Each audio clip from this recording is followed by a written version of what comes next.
Hello, welcome to Art Online with Chrysalis. My name is Jenny McConnell. Today you will need your art journal, a brush, watercolors and some cling wrap. Here is a slide to show you how to mix blue and green and you get this wonderful greeny sea colour.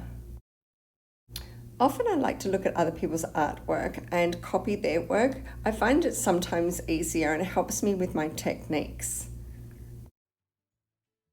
So first of all, I'm going to put my colours down on a palette using the pigment from my colour palette and also water. So I'm mixing a lot of water into colours. I always rinse my brush first in the water before I dip my paintbrush into a different colour, so I don't want to mix all the colours up on the palette, on the watercolour palette. But here on this other palette is where I do my mixing. So I mixed a little bit of blue and purple together to get a bluey purple look, because you can see in this picture that there's a lot of purple. So I'm just doing my horizon first, very lightly. So I watered down my colours a lot on my palette. And I'm mixing a little bit darker blue now on top of that light blue. So watercolors is about layering. So now I've got a little bit darker again. I'm just picking up all the dark colors in the ocean here. But I want to leave some parts white as well. So you'll notice that I'm skipping some parts on my page to leave that page white. When you're working with trying to do water reflections and waves, you need to leave that part of the paper white, and you build up color around the white parts so that the waves are really obvious and jump out at you. As you can see in the picture, there's some waves crashing and lots of little bits, parts of white.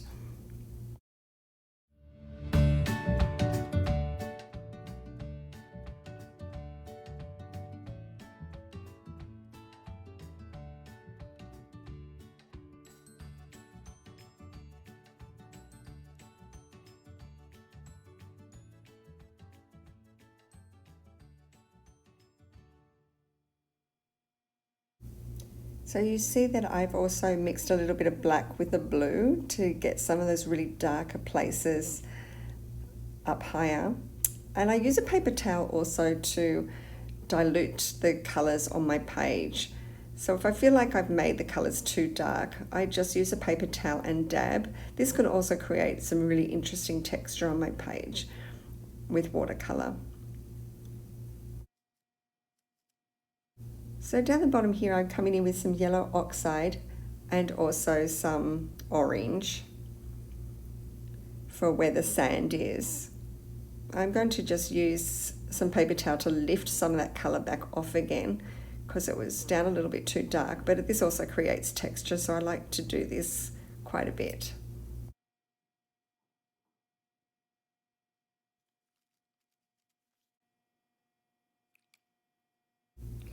I like to play around with colour, and I'm adding a bit of green here because green and blue look beautiful together. The sea green, you look at the ocean, you'll see green and blues. And I lift up colour too if I'm playing around. Sometimes my paper gets too wet and I need to leave it to dry a little bit before I keep adding more water and colour. You may need to do the same. So this is your time just to play around with the colours.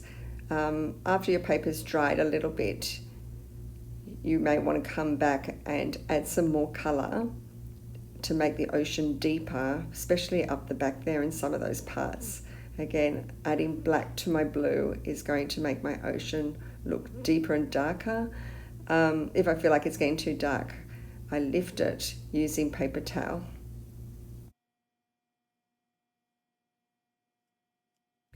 Don't forget to leave some of the paper white so that it looks like the waves are crashing.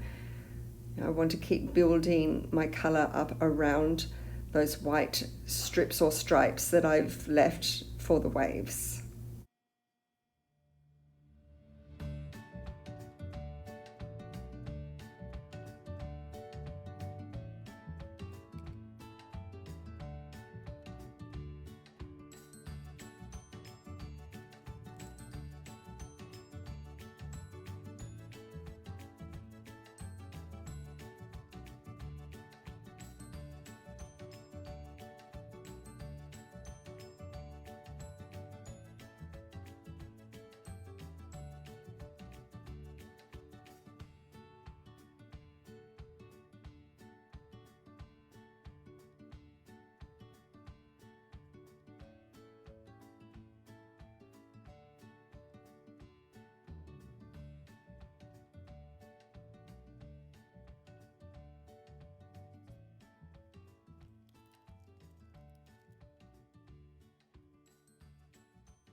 So I'm diluting some yellow now, and I'm sweeping yellow all up the top. I always start with the lightest colors first with watercolor, because we build on watercolor in layers, going from the lights to darks.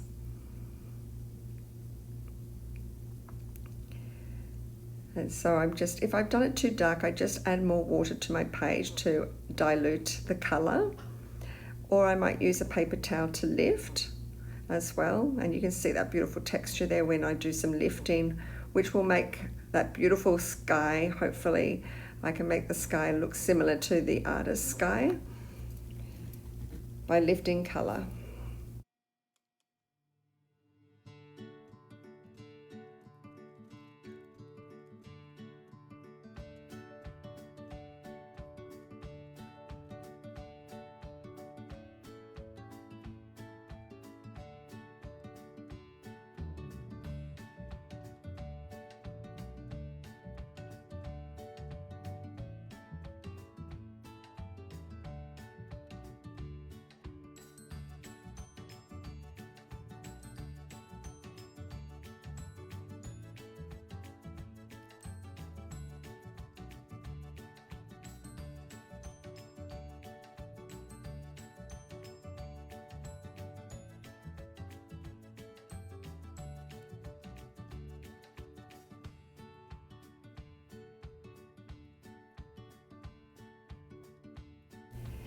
So with the sky, I've made sure that this is quite wet before I put the cling wrap on.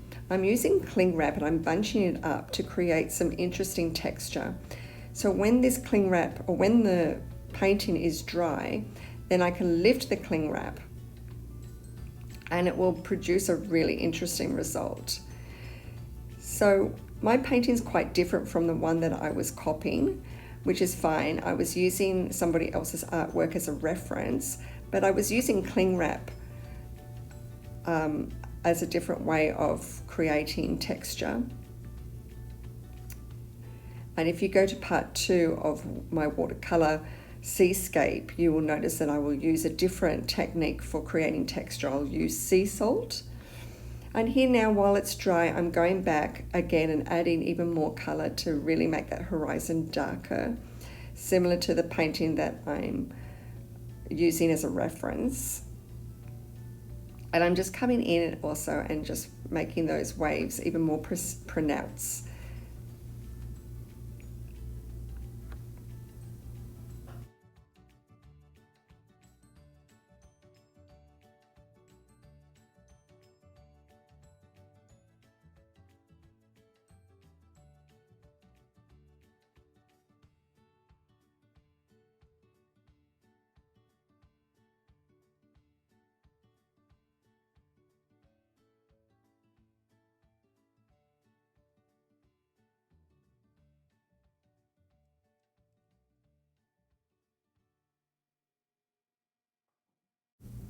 And here's a final look at my painting in watercolor. I hope you enjoy this tutorial and you'll be inspired to do more seascapes in watercolor. And here's a look at what we covered in this tutorial. We did layering colors. We used techniques like cling wrap for textures.